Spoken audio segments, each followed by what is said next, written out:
What's going on, ladies and gentlemen? It's Daniel, and welcome back to our video. Today, I'm going to be telling you the top 10 NASCAR busts in the history of the sport. Let's go just jump straight into it. Keep it in mind, this is just my honest opinion. Your opinions may be different than mine, but these are my opinions who I think are the top 10 biggest NASCAR busts in history. Let's just jump straight into it. In the number 10 position, we have a driver that is also currently working NASCAR as a driver coach for the older drivers that race over there, but his time in NASCAR was not very strong. In number 10, we have David Stremme. David Stremme had a lot of hype coming up into Xfinity. He was very, very solid with Armando's fix. In his NASCAR Xfinity Series career, he had 20 top 5s, 50 top 10s, 2 poles throughout his career, and a 16.9 average finish. And with the Armando's fix and the Terry Bradshaw, which really wasn't that great, to be honest with you, in the NASCAR Xfinity Series, that was very, very solid. That did not translate to his NASCAR Cup Series career, however. In 200 starts in the NASCAR Cup Series, David Stremme only got 3 top 10s, those 3 coming in 2007. His best points finish was a 22nd points finish, I believe, in the 2007 season, and he had a really bad 29.6 average finish. It almost got to the point that that 40 car was on the verge of being outside the top 35 in the standings back in 2006 because he was so bad and had so many DNFs that season. He was on the verge of being eliminated. Now, David Stremme had, like I said, a very respectable NASCAR Xfinity Series career, but the hype never really translated, and the talent that he had never really translated to the Cup Series. And I do think that one of the reasons he maybe struggled was Chip Ganassi Racing falling off as time went on. But I think that David Stremme really was never a good Cup Series driver. He was a very respectable NASCAR Xfinity Series driver, no doubt, but he absolutely struggled in the NASCAR Xfinity Series, Cup Series, and he really right now deserves to be in this list in the number 10 position. In the number 9 position, we have a driver that was really, really good in the NASCAR Xfinity Series, where his talent did not translate to the Cup Series. We are talking about Scott Wimmer. Now, Scott Wimmer was hyped up as a driver that could have been the next Jeff Gordon. He had so much talent, and that was coming from racing for Bill Davis Racing. And a lot of the hype started all the way back in 2000 when they brought an ARCA car into the Cup Series field and was actually able to lead laps in that event as well. Not only did they make the show, but he's able to lead laps in that event as well. And in 2002, they really took off and scored, I think, 3 or 4 victories in that season and finished in the top 5 in the points. And he made select Cup starts in 2003 at the end of the year, where he's actually able to get a top 10. But, like I said, he got 6 wins and also won an Xfinity Series race in 2008 at Nashville. 29 top 5s, 74 top 10s, and a 16.4 average finish. Unfortunately, that is affected due to his 2009 season, which was a 26th, 7th place average finish. You take that away, his average finish is actually really, really impressive. But his time in Cup, unfortunately, was affected by that. In his Cup starts, he only had 1 top 5, 3 top 10s, and a 26.4 average finish in 111 Cup starts. Now, I do think that one of the reasons Scott Wimmer absolutely struggled in the Cup Series and really wasn't as good, I think a lot of that, unfortunately, was affected by Bill Davis Racing falling off. They were really starting to fall off about the time he really started to get going. Ward Burton in 2003 took a major, major dive in the points from 2002 to 2003. He won the Daytona 500 and also in New Hampshire 2002. But then in 2003, funds started drying up for the team. I think they were about to lose Caterpillar. They were losing funding from Caterpillar at that time. And they started struggling, and they got unfunded. Even in 2003, when he ran full-time there, he absolutely struggled. So I think Scott Wimmer, unfortunately, got affected by that. And he was good in Xfinity Series driver, but his time at Cup was not very impressive, to be perfectly honest with you. In the number 8 position, we have Erin Crocker.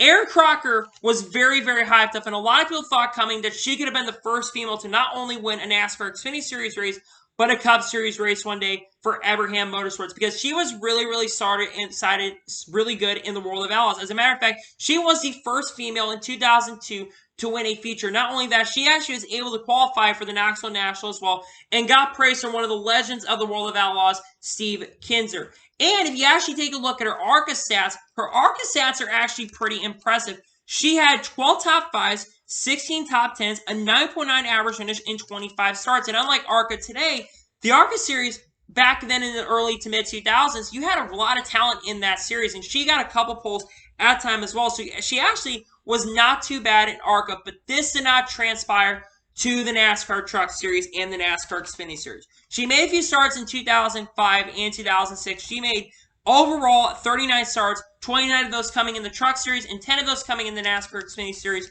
She scored 0 top 5s with Everham equipment that drivers like Casey Kane and I think Gray Biffle, a couple other drivers over the team, were able to win in, and 0 top 10s. Like I said, with 39 starts, she had a 28th to 29th place average finish altogether. And in Everham equipment, where Truck Series feels really competitive, she failed to produce, and she did absolutely horrible, and she was out a ride. Again, Everham at this point also was really, really good back in 2005, and even in 2006, where drivers like Casey Kane, even Jerry Mayfield was really good in 2005. But she was never able to live up the hype in NASCAR. Now, she is working on Series 7 right now, so she's not currently racing at the moment. And she is married currently to Ray. But she absolutely struggled and was not a very good driver in the Xfinity Series. She was terrible, and that's why she's number 8 in my list. In the number 7 position, we have Dylan Kwasnewski. Dylan Kwasnewski had a ton of hype coming into the sport. In the ARCA East and West, he was able to win championships, and he was the first driver to win an ARCA East and West championship, I believe, in the same season. And combining both the ARCA East and West series, he won 11 races. And keep in mind, he was only 18 years old when he did that. And a lot of people were expecting him to be the next big thing. A lot of people thought he was going to be a NASCAR Cup Series champion one day. Well, that did not transpire to the NASCAR Xfinity Series, because in 2014, when he jumped up there, he only had 3 top 10s in Turner Racing equipment, and drivers like Kyle Larson were able to win in those cars and had a 19.5 average finish. And because of this, he went from being a driver in racing to now being a real estate agent and working in the housing industry as well, which has probably built him up a very, very good career. He went from being a driver that we could have thought as a legend one day to basically being a driver that never really be heard from again in racing. I'd like to see him one day come back to race at some point in his career, maybe get an opportunity, but probably his time in racing is probably unfortunately over. He was absolutely hyped to be the next big thing, and it never, unfortunately, really transpired over to NASCAR. It really never transpired. He absolutely struggled. In the number 6 position, we have John Rex Weekly, also known as John West-Talling. Now, we know the reason John West-Talling got all the rights he was able to get. That was because his dad owned Zaxby's, a massive chicken shack in this area, probably across the country as well. He basically owned a major chicken shack, and because of this, John West-Talling got a lot of really good rides.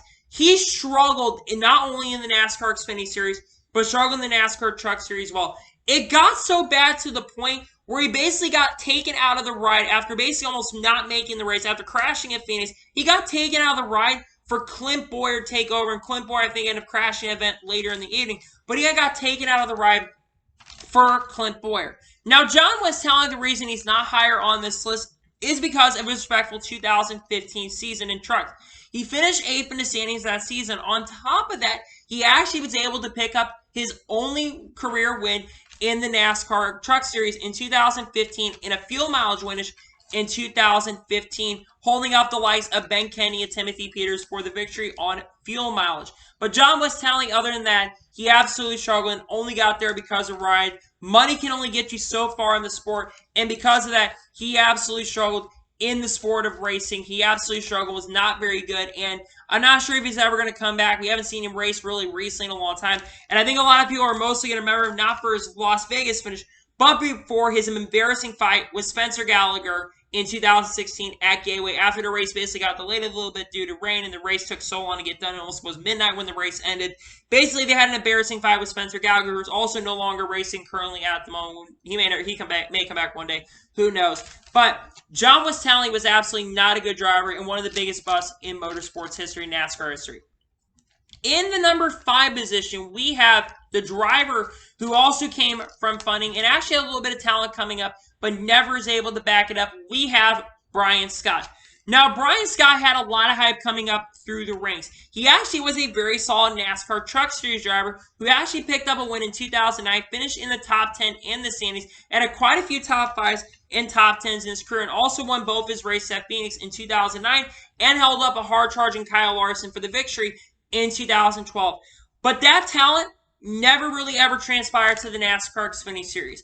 In 210 starts in the NASCAR Xfinity Series, he failed to win a race, had only 21 top 5s, and 79 top 10s with a 15.3 average finish. Keep in mind, Brian Scott was driving for teams like Joe Gibbs Racing where drivers like Joey Logano, Denny Hamlin, among others, were able to win, and drove for Rich Choice Racing, where he had Austin Dillon win a championship with them, and Brendan Gaughan win a couple races with them as well. But he never really backed up the hype. He never really backed it up in Xfinity and absolutely struggled and wrecked a lot of cars, not to mention as well. Also, jumping up to the Cup Series, he had 53 starts, had one top 5, one top 10, those coming at Talladega in 2016 where he finished second, had a 28.1 average finish, and had quite a few wrecks in that season. And he's known for being a wrecking magnet throughout his entire career. Brian Scott was never really able to back it up and retired early. Now, he did make a few starts in 2017 for RCR, where he actually was really, really respectable. In 2017 at Iowa, he ended up finishing third behind a finish between, I can't remember who it was, I think it was Kyle Benjamin, and it was, I believe, Ryan Preece battled for a finish. He finished third respectively and ran really well. So he actually ended his career really, really on a high note, but unfortunately never backed it up. And with the hype that he had around himself and funding him, unfortunately cost him an opportunity to continue a very long career, and he struggled throughout his entire NASCAR career. In the number 4 position, we have the only current active NASCAR driver racing today, J.J. Yeley. Now, the reason I have J.J. Yeley so high up on this list is because of his NASCAR Cup Series stats. His NASCAR Xfinity Series stats, actually with Joe Gibbs Racing, are actually not too bad if you actually take a look at it. He actually almost would have won the championship if we went by regular season standings. He would have finished, I believe, second or third if we did have regular season standings. We're not talking about the NASCAR Xfinity Series. We're talking about his Cup Series stats. In 330 Cup Series starts so far, he only has 2 top 5s, 8 top 10s, and a 31.3 average finish. Keep in mind, those stats are really high because of his some of the teams ran for teams like Rick Ware Racing, among others. But we're talking about his time at Joe Gibbs Racing. He absolutely struggled and was absolutely terrible with Joe Gibbs Racing. Now, the 18 team was, let's be honest, not a really good team back in 2008 when Bobby Bonnie drove for that team in the final year. They absolutely struggled. But they got worse with J.J. Yeley. J.J. Yeley crashed a lot in those cars and struggled in 2006. Got only a few top 10s. Everyone thought that J.J. Yeley was going to be the next big thing, and I think a lot of that does come from his USAC stats, where a lot of people thought he was going to be the next Tony Stewart because, one, he was a USAC champion, a Triple Crown champion, and he was also a driver that won championships and also was a driver driving for Joe Gibbs Racing. That hype never continued. Now, J.J. Yeley has repaired his reputation a little bit. He's not the number 1 biggest because he has repaired his reputation a little bit. But when you drive for Joe Gibbs Racing, you need to back it up, and he was never able to back it up in the Cup Series in a really, really good ride. In the number 3 position, we have Casey Atwood. Now, Casey Atwood, the biggest reason he's on this list is because everybody was comparing him to the next Jeff Gordon. And the biggest reason why he was being compared to the next Jeff Gordon was because of his car owner, who was a crew chief for Jeff Gordon, Ray Evernham. Now, Ray Evernham said he was never going to be the next big Jeff Gordon. And basically, Casey Atwood absolutely struggled in the equipment. You have to remember that he was driving for Dodge, and he had so much hype because in 1999, he actually was able to win 2 races at only the age of 18 years old. So he is really, really young at the time. Both those wins coming at Milwaukee and later near at Dover as well. But I'm really looking at his 2001 stats for this big reason on why he's so high. In 2001, in Evernham equipment, he only got 1 top 5, that coming at Homestead, and only 3 top 10s with a 24.8 average finish. And not to mention, he DNQ'd to qualify for a race early in the season. I believe at Las Vegas, or I can't remember exactly which race he failed to qualify for, but he failed to qualify for an event early in the season in 2001 and absolutely struggled. And eventually, he got let go after 2001 and was replaced by Jerry Mayfield in 2002. And we all know how that panned out until the end. But he absolutely struggled in the NASCAR Cup Series. He was never really a great driver. And I think a lot of it was laziness. He was a driver that was being hyped up to be one of the next big things. And it never really came to fruition of him being one of the next big things in motorsports, which is unfortunate to see because it would have been really cool to see a driver like Casey Atwood become one of the next greatest and biggest things. But it never really happened in the sport of racing. And he faded from existence from racing in general. His last really strong run was 2004 Richmond, and a great finish between him and Robbie Gordon, which Robbie Gordon ended up winning that event. But Casey Atwood absolutely struggled throughout his career, and he is 3rd on my list. In the number 2 position, we have Danica Patrick. Now, the hype around Danica, and she had Danica Mania around her, was incredible. Danica Patrick people were hyping up her to be the next big thing, be a NASCAR champion one day, be the first female to win a NASCAR race overall. And I will admit, I was one of those people that thought she was going to be that. But because of her time in IndyCar, where she was pretty solid and rock dab solid, actually finished top 5 one season in 2009 for the Andretti Green organization. She got one win in 2008 at Wimmer in a finish on fuel mileage. But her time in NASCAR was a much different story. She had a lot of incidents. Her anger was a big issue. And in her time in the NASCAR Xfinity Series, she only had 7 top 5s and 7 top 10s and 1 top 5. And her top 5 coming at Las Vegas. Now in 2012 in Xfinity, she actually had 4 top 10s. Emma's really starting to become a more consistent driver, finishing the top 10 more consistently, in the top 15 more consistently. Had she not jumped up the cup, I think she could have been a much better driver. But she jumped up the cup in 2012 and had a lot of wrecks. 2013, same thing. Now, one thing that we'll give her a little bit credit for is she was actually able to lead laps in 2013, and she also won the pole in 2013 for Daytona 500 and became the first female to win a pole in the NASCAR Cup. I believe the first or second female to win a pole in the NASCAR Cup Series, and the first female to lead laps in the NASCAR Cup Series as well. That being said, she drove for Stewart-Haas Racing, and at this time, you had Kevin Harvick win a championship, you have Kurt Busch win races, and you had other drivers coming into this series and doing well. On top of that, in 2018, when Aric Almirola took over the number 10 car, Aric Almirola not only won a race, but also made it to the round of 8 and was really consistent in the top 10 to top 15 consistent average finishes. Her average finish, folks, was like a 25th or 26th in her Cup Series time. So she was absolutely horrible. Her time in IndyCar was really, really good, but it did not compare and transfer over to the NASCAR Cup Series. She was terrible in Cup Series. She was really, really awful. I know people say, oh, she had inferior equipment compared to her teammates, and that may be some truth to that, but she absolutely was a horrible driver in NASCAR, and I hope, again, a lot of people are going to hate her for her time. She tried her best, I'll give her that, but she was never really a great driver in NASCAR, and the second that she left, I think that team became a little bit better, and that 10 team went from being a team that went from being a mid-pack team at best to being a championship caliber team. And then, of course, this year in 2021, they've been bad. But Danica Patrick, number 2, she's not the number 1 driver, however, the biggest bust. In the number 1 position, we have Stephen frickin' Wallace. Stephen Wallace is the son of Rusty Wallace, which is one of the reasons why he's number 1 on the list. Rusty Wallace is one of the greatest NASCAR drivers of all time, probably up in the top 10, who won 55 Cup Series races, and not to mention, won a championship in the 1989 season, and was very respectable. And everybody thought that Stephen Wallace was going to have that talent transfer, and in late models, he actually has a really good career going for him right now, but his time in NASCAR is a much different story. He drove for his dad's company, and only had 1 top 10 points finish in 2009, He had a lot of wrecks throughout his career. He led laps, don't get me wrong, but he was absolutely horrible and made a ton of bonehead moves throughout his career, including that crash in 2011 at IRP. That crash was ridiculously stupid. He really could have missed it. They were trying to blame James Buescher for the crash in 2011, saying that he had contact from him. He could have missed that. That was embarrassing. And not only that, Rusty, who I have a lot of respect for, defended Steven up the ass, except a couple times. But let's be for real, he absolutely was garbage. And everyone thought, oh, he was going to be the next big thing, someone that was going to do a lot.